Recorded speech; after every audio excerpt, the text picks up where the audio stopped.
You're listening to Tin Pod Radio. My name is Becky, and you can find me on Instagram at Clariness Princess or on YouTube at Two Zealous Nerd.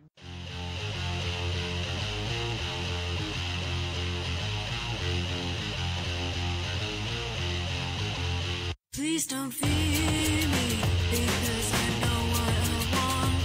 Please deliver me that soft part of your soul that makes you freeze time, staring in at yourself. It's time to step outside onto the path you once made.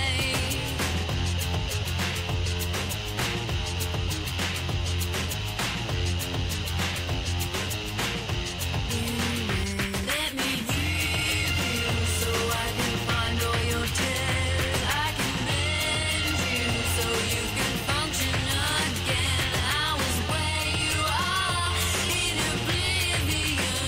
I know you feel alone. You got to ask yourself where you are now. It's where you are now.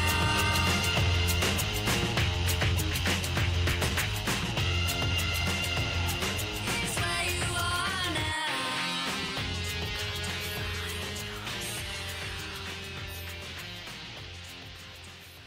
Chapter 11. Now! Lindsay pulled again for Julie to run, but she resisted because she was so consumed with fear, as she had been the first time Lindsay had started out. Shit, Julie! The sudden pull and resistance nearly pulled both of their arms out of their sockets. Lindsay was still holding on to Julie's arm with one hand when she grabbed her by the face with the other very tightly, cuffing her fingers around her ear and pulling on it with her fingernails. Come on, you stupid bitch! Lindsay pulled Julie this time so hard she caused a mild dislocation of her arm. The pain and the harsh words instantly startled Julie from her fit of fear. A little anger pushed the fear away, and after a few steps she started running on her own without being pulled. They dashed across a walkway now almost completely covered with water and mud which had washed over it. It was starting to get hard to see where the sidewalks were at all. Both of them skidded like a synchronised ice skating team as they ran across patches of uprooted loose grass. Workers from the inside of the building saw them racing towards the entrance and quickly unbarricaded a door to open it for them. They'd gotten used to doing it as they've rushed out to try and help people in between the waves. Lindsay could see them waving for her and Julie to hurry. She knew they were shouting, but she couldn't hear them. The truth was she could barely even hear Julie, who had taken a hold of her hand again, over the noise coming roaring up from behind them. Her quickened heartbeat told her what that roar was. Julie slipped from Lindsay's grasp, but continued on her own towards the cafeteria entrance. Lindsay stopped just in front of the patio outside of the cafeteria and turned just in time to get a quick glance of the wave at its greatest height before she ran a few more feet and dove through the door. She slid across the slippery floor of the cafeteria, and before she could move she was tackled by Julie, kissing and hugging her. No one noticed them lying there holding each other, not wanting to ever let go, one without clothes and the other half naked, because the remaining survivors in the building were too busy bracing the doorway again as another 8-story wave crashed down onto the building. There was a little calm. Lindsay took in a few bits of air during that calm, and with each bit she was identifying the people she knew in the room and wondering about the people who she got along with who weren't in the room. What happened to them? The other survivors started talking to Lindsay and Julie to find out where they'd been when it started and how they'd survived. No one was making up modest stories. The truth just came out, and no one cared that there weren't any modest stories given. I admit using the word modest there might not have been the best choice, but it's what came out and couldn't be replaced. After a few minutes, everyone went back to bracing the doorway. They were further reinforcing the damage caused by the latest wave. They had no idea how many more were coming, and this wave-by-wave combat was all they knew. They knew, though, somehow with the instinct all human beings have in these moments, that this wasn't over yet. Another wave was coming, and another, and they had to continue to survive. That's what human beings do well. We tend to be obstinate in that regard.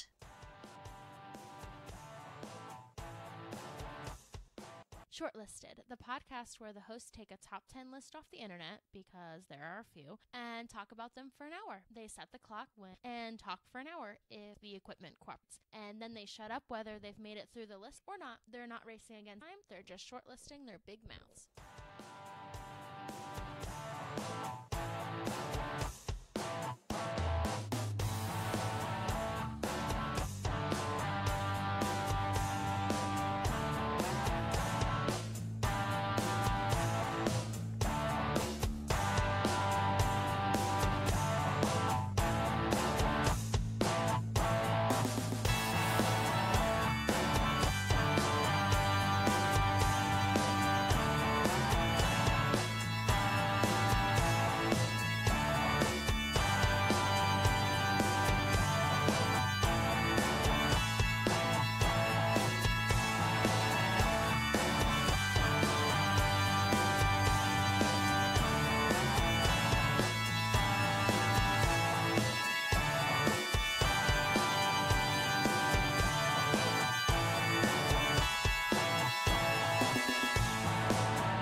We hope you've enjoyed this 10 Pod Radio fiction audio production narrated by Stacy Taylor. You can find Stacy on Twitter at StaceBobT, and her podcast is popcultureparlor.podbean.com. This story is written by Brian C. Williams, edited by Christina Caceres, copyrighted 2017, System Productions.